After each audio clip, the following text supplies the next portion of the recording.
Brings us to Brand Up, Brand Down with Donny Deutsch.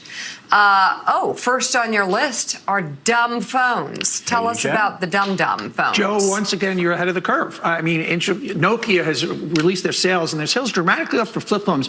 Gen Z, young people, are kind of like they're too much brain, drain, too much with smartphones, and they're going back to these flip phones. I actually think there's a huge marketing opportunity for young people. I don't think you should start your kids with a smartphone. I agree. Delay that as long as possible. Obviously, we want to get in touch with our kids, but they don't need the smartphone. I think there's a huge opportunity for flip phones to become kind of the entry level into the phone business.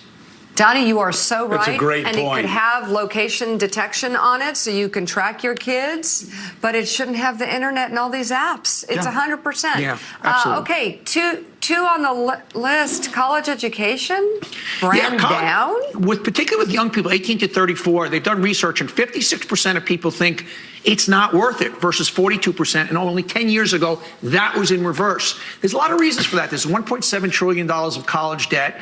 And, it just, the four-year degree doesn't mean that much anymore, particularly with the ability of young people to start businesses with less barrier to entry. College is not an ornament. It's one of those institutions that was our bedrock. Oh, you go to college for 4 years. Not an absolute, particularly with young people anymore. So Mike Barnacle and I and Joe Mika, we all showed up today, and going to work is brand up.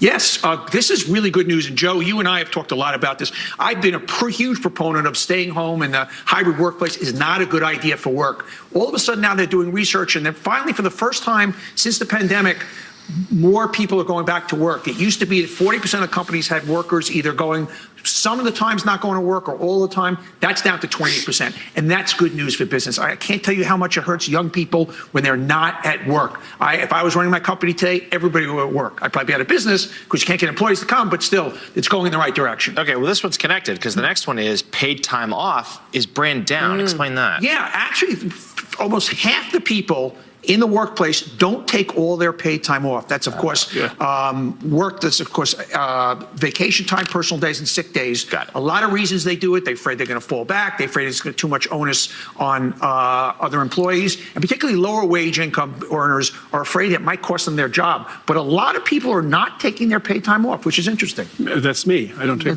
paid time off. I don't get paid, so I don't. We got a double header here now, okay? Levi's on the one hand, which you claim is brand down, and Crocs, which is brand up. So if I got old Levi's, I shouldn't wear them with my Crocs. Well, What's no, the deal so with Levi's has taken a lot of gruff lately because they're going to start to use artificial intelligence models, not real people models. And all of a sudden, this is going to be the first of hundreds and hundreds and hundreds of corporate, issues of artificial intelligence replacing human beings. They're saying we're not going to fire our models. It just allows us to have more, get our clothes out there faster. But AI versus real humans is going to be kind of the WrestleMania of the future. It really is. So having less to do with the product, Levi's, than the way they market it? Yes.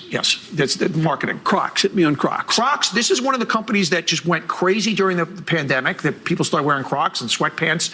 It stayed. Their business is up 200% over the last 3 years. A lot of the other companies like Peloton and Etsy and Zoom, which had their stocks zoom, no pun intended, zoom during the pandemic, they've come down to earth. Crocs is not. They're going to do $5 billion. And Mike, I know you're one of these people. They have almost 7 million followers on Facebook. Imagine following Crocs on Facebook. Oh, I do, yeah.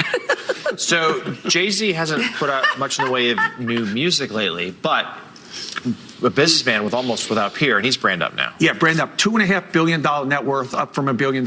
And he, like a lot of celebrities, if you look at Ryan Reynolds, Mark Wahlberg, Magic Johnson, Shaq, a lot of these people are making more money from business than they're making from their core competency. Of course, he makes records, but he's got Rock Nation, he's got a cognac, he's got a brandy, he's got a venture capital firm. So the celebrity has learned there's more money in being a CEO than being a celebrity. He's one of the prime examples. Okay, so we know baseball's brand up. I'm skipping to Little Debbie Swiss I love Rolls those. cereal. Cereal. Joe, cereal. Joe, I'm gonna make you a month, Joe. Little Debbie, which makes those Swiss rolls, those chocolate vanilla swirls. I could just kind of taste it right now. Now you can get them in cereal. Can you imagine? No. Can you imagine, Mike, after a night of some Jägermeister, coming home and being able to have cereal, Little Debbie Swiss roll. That's disgusting. There's reason to live. There is reason. You guys put a lot of sour news out there. And then now there's this. So there is reason to live. It will never top Frosted Flakes. Yeah, Frosted Flakes. Yeah. Joe, This Yeah. is amazing. Donnie, my grandmother That's would disgusting, say, Donnie. this is gracious plenty. I thank you for bringing this news, this good right, maybe news. you I can make a like good to share pie the good crust out stuff. of it. That's from the heart. That's All from right. the heart. I love it.